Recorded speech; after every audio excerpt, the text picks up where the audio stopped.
2021. What a year. I think we can all agree that we all had some ups and downs in this year, but overall I really can't complain. I had a great year. I did some of the best interviews, some I did not believe would be possible a year ago, but I did them. I made some great videos. I did great collabs with some really great people. I got my driver's license, which is something a bit more personal, but that was a really good accomplishment. I had a good time with my internship overall. For me personally, this was a great year, but I don't want to make this video for me. I want to make this video for you guys to enjoy. If you remember from last year, I made a SlasherPepper Guests of 2020 poster. I'll picture it right there.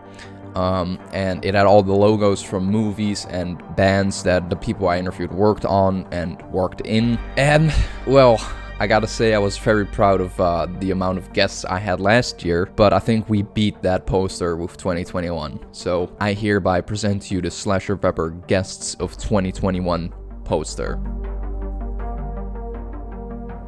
Ain't that a fucking beauty? I think it's great. It's awesome. Like, this is something I'll cherish till the day I die.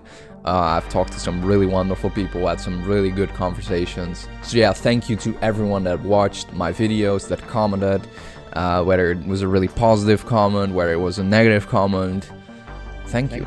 So this one is for you guys. SlasherPepper highlights of 2021. Without further ado, let's fucking go.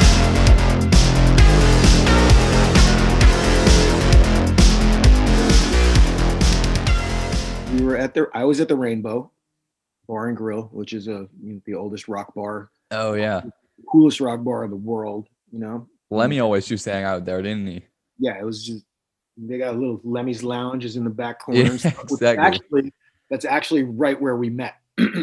Wow. There's a back bar on the back patio of the Rainbow where the Lemmy statue is now, and but before the Lemmy statue, it was just Lemmy being a statue, and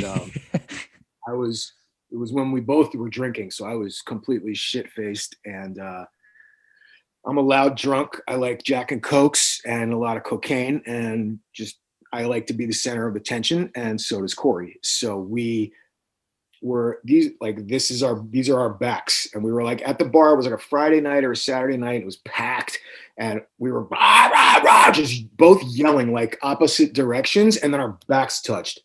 And we were like, wow! And it was just like, rah, rah, rah, and we almost fought. And then a mutual friend of ours was like, wait, you guys need to hang out. And we were like, rrr, rrr. And then like we literally just started hanging out. It was like when you're 8 years old and like somebody's being like mean to you, and then all of a sudden you're best friends in like 3 seconds. You know what I mean? Yeah. Like, I'm gonna beat you up, be my best friend. Okay. Like it was literally like that. You know what I mean? I played with this guy, this Hong Kong guitarist, Jason Kui, and we opened for Contortionist and Haken in Richmond, Virginia. And that was like, I think I came home like the day after, and then the next day after that, like everything started shutting down. So wow. I was like, all right. Lucky. and then funny enough, I actually I got a hernia like in December of 2019, and I was supposed to get surgery on that like the weekend of that Jason Kui show, and I rescheduled it because I wanted to do that show. And then like the show happened, and then all the hospital stuff got canceled, right? Because they were trying to. So I was like sitting at home, my studio was closed, couldn't work, and I had a hernia that was getting like progressively way worse. So it was just, yeah, it was a bad time. I just hate seeing comments on like the new Motograder songs and just always comparing, but that's kind of inevitable with that kind of stuff. That's just the way it is, and it's, I hate to put it that way, but it's kind of, I see it as a stepping stone. You get into a project like that, and then you use that to build up a name for yourself, and then you do your own shit, which is what I'm doing. Yeah, I mean, else I wouldn't be here talking to you now. Yeah, you want to know who the fuck I was? So imagine you're about to get in a fight. What song would be the soundtrack? What song would be the soundtrack if I was about to get into a fight? Yeah. Boy, you have some interesting questions. Let's see here. Hurt, the Johnny Cash version of Hurt, because Awesome. yeah, that would be very interesting for a fight, I would think. Very slow and painful.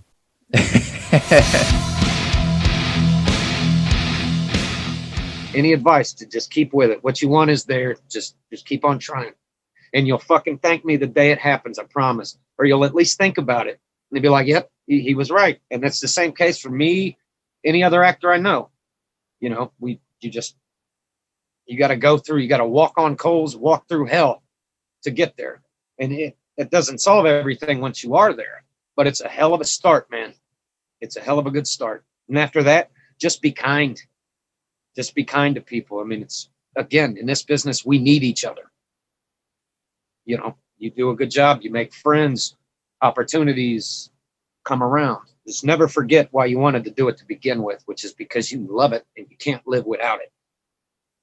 Awesome, dude. That's like the best answer I've gotten to that question yet. That's amazing. Oh, thanks, man. I almost want to give you an applause now.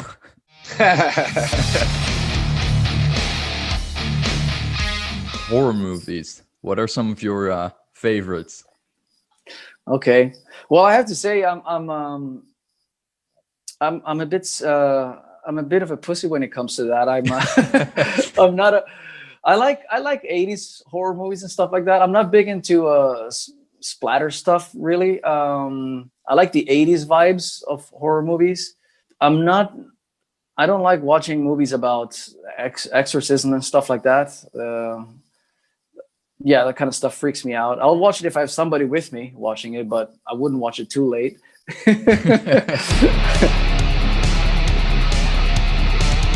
You guys got CMF2 coming up. Can you tell us more about that?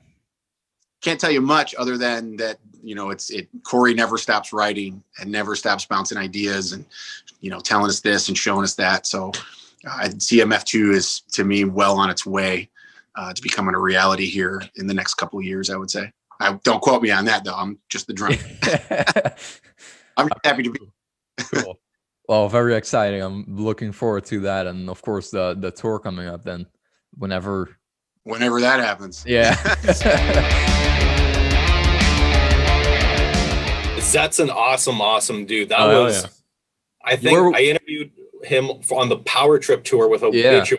It was hilarious because I was filming with my new full-time videographer and editor, Brian Glazer of Glazed Media, who actually filmed that interview. It was hilarious because we get on the tour bus and Zet's there watching football, and it's like that 70s show. The door slides open and it's just this haze of weed. And like we brought him a quarter ounce anyway. And he was like, "Oh, thanks, man." And then I remember he kind of seemed kind of tired. And I thought, "Oh, geez, I hope he's going to be okay to the interview." Camera's rolling, Zet's up, we're good to go. The guy is just made for show business. I love it. Yeah, that's awesome. Yeah, I saw one vlog in Holland, actually, where I'm from.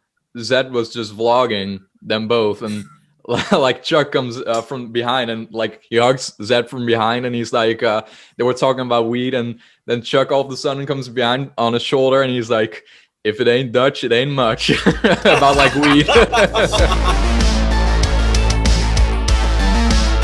If you could change one characteristic about yourself, what would you change? What would I change? Characteristic-wise, that's a very good question. I'm thinking fairly unique. I think I'm fairly unique as an individual. I'm fairly driven. I don't know, to be honest with you. I'm fairly comfortable in my own skin, so awesome. I can't think of anything really I'd like to change. You know, well, I lost my hair when I was in my 30s, but it is what it is. The wedding was so amazing because Mitch is, he's a comic. He's really funny dude, and on The Good Place, he's hilarious. So he went to do his vows, and as he started his vows, he told his bride, he said, "You're no stranger to love. and neither am I. And he starts to do this, and all of us in the audience, all the actors and the director were like, is he really doing this? He rickrolled his wife and the entire audience. He started doing the lyrics of "Never Gonna Give You Up" as his vows, and he stayed with it. Like, he did half the song. No one could believe. I'm like, he's rickrolling the entire wedding. Yeah, it was pretty amazing. So yeah. So there you go. So that's Donkey Doug's wedding, and Deb and I did the cake. Yeah. Jesus, that's hilarious. There are so many. It's not even almost funny. Like, I've got a file called Dead Projects, and I mean, I can just let me open it. Exorcist, The Fly, Fright Night, Funhouse, Ghost Rider, Ghost Story, Halloween, Hellraiser. I mean, these are all things that we worked on like a lot, and they, none of them moved forward. And, Amityville, Day of the Dead, Dawn of the Dead, Halloween 9, The Hitcher, Hounds of Hell, just on and on and on. Some of these are originals, but so many things that were remakes that we worked on. Stigmata. It's just, and they're just all sitting in a file gathering digital dust.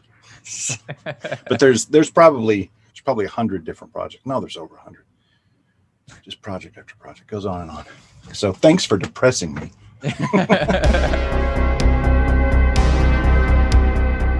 If aliens attack, what would we do? Die? I mean, come on. I wasn't even aware that how funny it was going to be. I mean, when I read the script, all I was doing was like, I had come straight out of theater school. I had gotten my master's in acting from Cal Arts, so I was trying to do all of this like text analysis on the script, and I'm like, well, this doesn't make any sense. If it's all tar, how does he have the muscles to bite through somebody's skull? I'm trying to, and I finally realized, well, I can't really make sense of any of this. Right. It's just, I just got to get up there and do it, and yes. And make it look scary.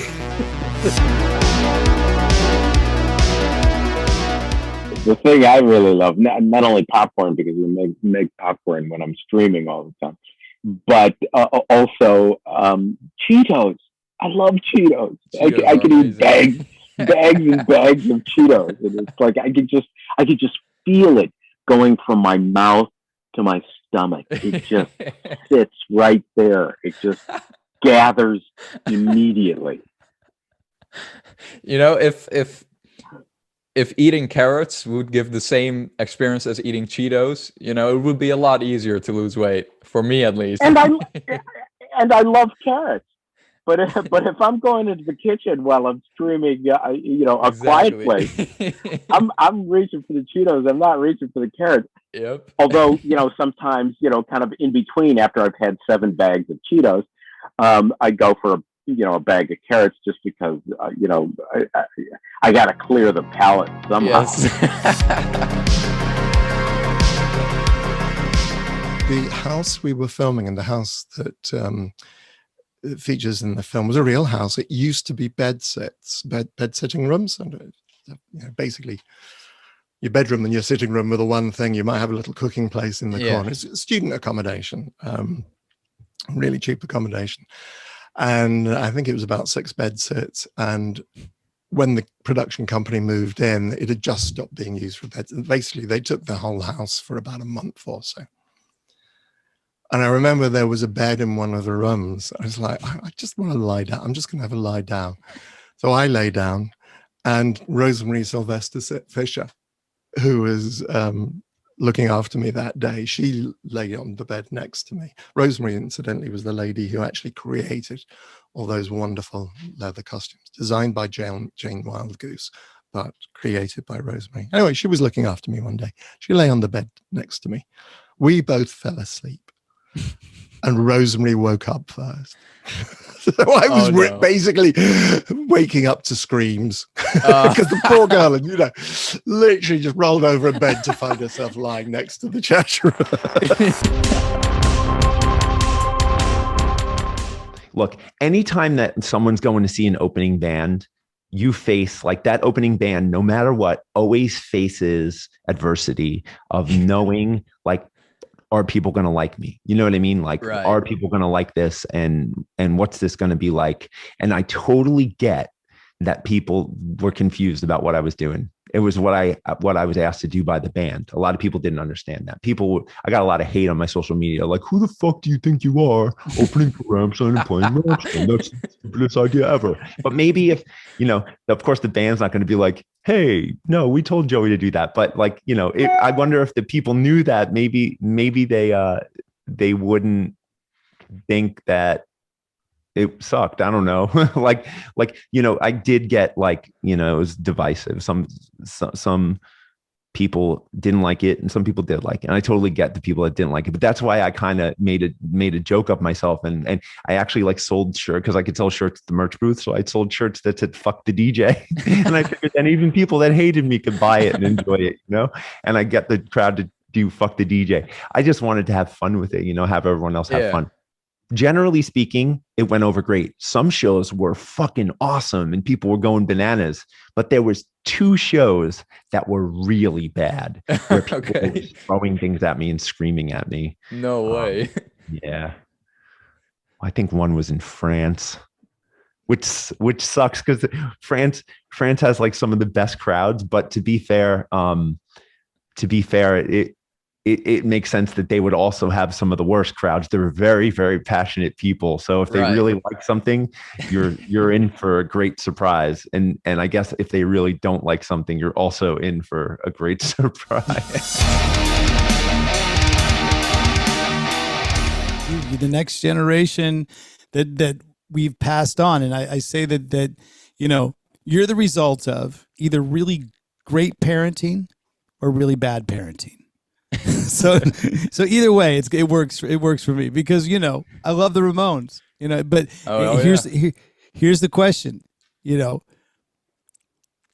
you see someone with that t-shirt, just go, can you name 3 songs?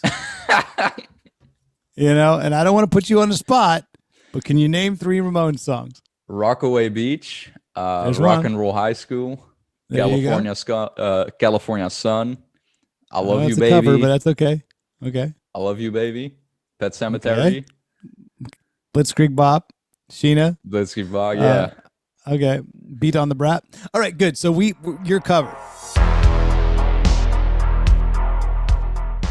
What are your thoughts on the upcoming Chucky TV series? And did you see the trailer yet? I must have, yes. I can't tell, but I wish them the best. It's turned. I think it's the most remunerative of the horror icons at this point. No, I don't know. Maybe Scream's in there, but Chucky certainly, has become worldwide. Everybody all over the world knows Chucky, the killer doll. Oh yeah. The great thing about it for me is that it's made Child's Play into an iconic movie. And that's terrific. They'll be watching Child's Play 200 years from now, long after we're gone. Oh yeah. But that's because the initial film and the character I created, Chucky, was so popular and has gone on through any number of sequels. It wasn't able to support success in the theaters. They tried 2 sequels with theaters and it didn't return enough money, but it returned enough as a direct-to-video. And so now it's gone to, I guess it's the Sci-Fi Channel. Yeah. It's gone to a TV series. I wish them the best. I hope it's a huge success and keeps going. And just make Child's Play more famous. Did you get to show off the album? I mean, show off or let anyone else listen to the album yet? Or yeah, I let some of my close friends listen to it. because they're very supporting of me and they're not gonna like send it to other people. Or like release it prematurely, like the fucking Spider-Man 2 trailer. The new Spider-Man trailer.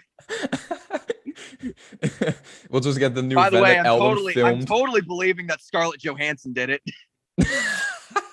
Dude, I didn't hear that. I totally believe that. That's the best theory ever. Oh yeah, Disney. Well, I'm gonna film the new trailer with 5 different iPhones. You're gonna fucking fire me? No problem. You know who else likes the new Spider-Man trailer? Me, bitch. Me, bitch. If your life was a movie, how would you want it to end? Oh, boy, I don't know. Let's see. Probably I'd be on the set with a camera and I'd go cut. And the last my words would be print it.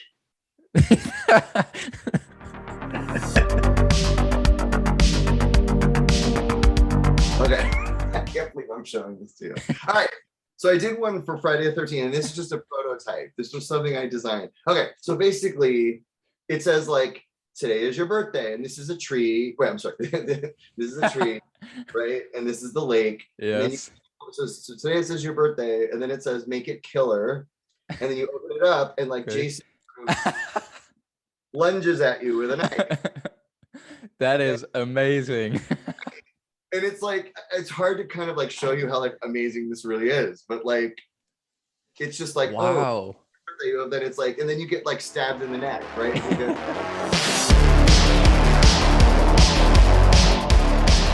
One other thing I will tell you, and I'm actually kind of curious about this. Yes, sir. As I was watching the film, the first scene you came in, I was like, this guy reminds me of someone. And I was like thinking, like, he looks like someone I've interviewed, I think. And I realized you look like Jason Christopher, and you follow each other on Instagram. So that's wild. That's funny. That's cute. You've interviewed Jason Christopher? Yeah. I think it was my last interview in 2020. Well, for what? What did you interview him for? Well, my channel's like about horror movies and heavy metal and like and rock. Metal. So he's he's of course playing in Corey Yeah. Taylor. Yeah. Yeah. I would say it's probably a compliment to me that I look like him, and not a compliment to him that he looks like me. Does that make sense? For me it's both ways. Compliment to both of you. Okay, cool. Thank you. Yeah, I've known Jason for a while, just living in LA, you know. Yeah. I guess, probably like 10 years now. Damn, it's wild that you guys aren't related. Yeah, maybe we are. I mean, my dad got around, so who knows? That's awesome. That's so funny. I just had to get that out of the way and ask you. That's so cool. That's so random. I know it is. It's a small world. Funny. Yeah, that's cool.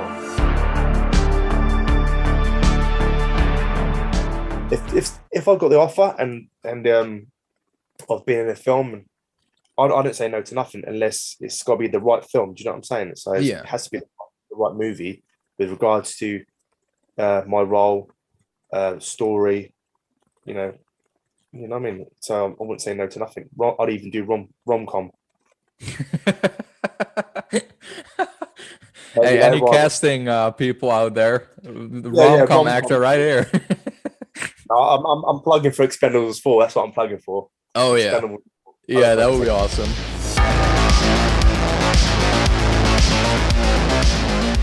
With each year, there are more moments where some old friend comes up to me and is like, "Oh, do you remember we were always joking about this thing?" And I'm like, "Wait, what?" And then eventually maybe I'll remember it, but sometimes I have no idea what they're talking about anymore. It's crazy. I was at a party recently and some guy came up to me, really nice dude.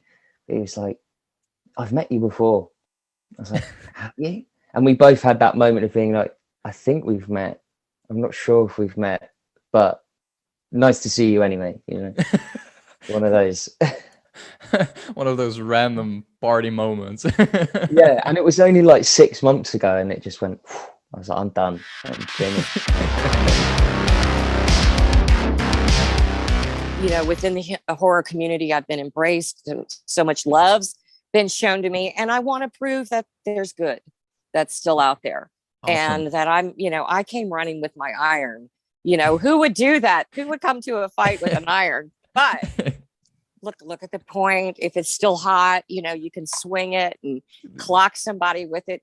But I also want to instill some goodwill and happiness. And dear God, I haven't laughed so much in years over all the memes. So, you know, I know you've seen some of them. Oh yeah. I'm the Mona Belissa. I've now been married to Mike Myers, and I can't, you know, one of my favorite was being in the lineup with the guys in Braveheart. And there I am. You know, Awesome. I'm an Iron Maiden. You know, you know, I'll have to figure out how to do it. Shield with my iron too, and be a shield maiden.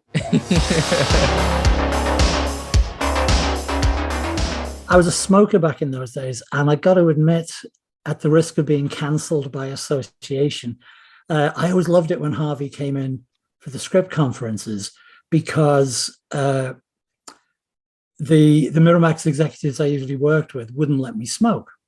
Because, you know, you don't smoke you grew up in a world in which people don't smoke in office buildings, but you still could legally, but it was being frowned on.